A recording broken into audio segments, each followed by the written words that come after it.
হরে কৃষ্ণা, রাধে রাধে। দোল পূর্ণিমার অনেক অনেক অনেক শুভেচ্ছা জানাই সবাইকে। তো আজকে আমি গোপাল সোনার চরণে কীভাবে আবির দিয়েছি চলো তোমাদের কাছে আজকে সম্পূর্ণ ভিডিওটা শেয়ার করছি।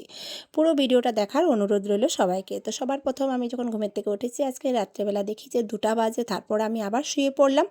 তো রাত্রেবেলা মাকে আমি বলে রেখেছিলাম যে আমাকে কিন্তু সকালবেলা ডেকে দেবা যদি আমার ঘুমটা না ভাঙে। তো রাত্রেবেলা আমি একটু দেরি করে ঘুমিয়েছি, কিন্তু তারপরও মাথায় এত বড় একটা টেনশন ছিল যে এই চিন্তায় আমার ঘুমটা ভেঙে যাচ্ছিলো। একটু পরপরই আমার ঘুমটা ভেঙে যাচ্ছে। তারপর দেখি 4টা বাজার 5 মিনিট আগে আমার ঘুমটা সত্যিই ভেঙে গেল। একদম ঠিক টাইম মতন আমি উঠে গেছি, আমার মা আর ডাকতে লাগলো না।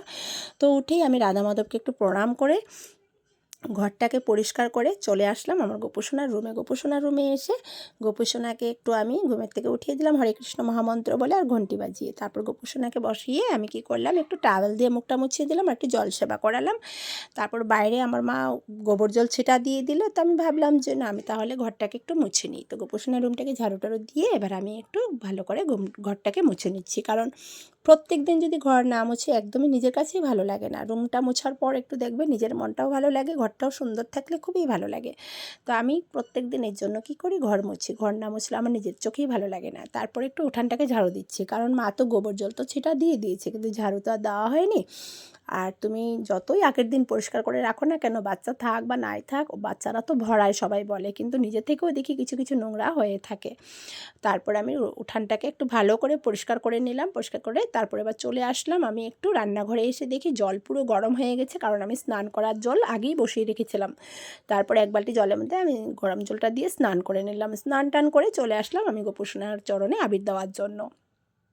তো রাধা মাধবকেও আমার গোপুসোনার সাথে বসিয়ে দিলাম, কারণ প্রত্যেক একাদশীতে কিন্তু আমি রাধা মাধবকে আমি ড্রেস মানে জামা পাল্টিয়ে দিই। তো আজকে আমি ভাবলাম যে না, আজকে দোল পূর্ণিমা দিন আমি রাধা মাধবকে চরণে যাতে আবির দেবই, সুন্দর একটা ড্রেস নিয়ে আসলাম। গোপুসোনার সাথে সাথে আমার রাধা মাধবকেও আমি সুন্দর জামা পরিয়ে দিলাম। তারপর গণপতি পাপা আর আমার এদিকে গৌর নিতাইয়েরকেও আমি একটু চরণে আবির দিয়ে দিলাম, কারণ আজকে তো গৌর পূর্ণিমা, তার জন্য গুরুদেবকেও একটু চরণে আবির দিলাম।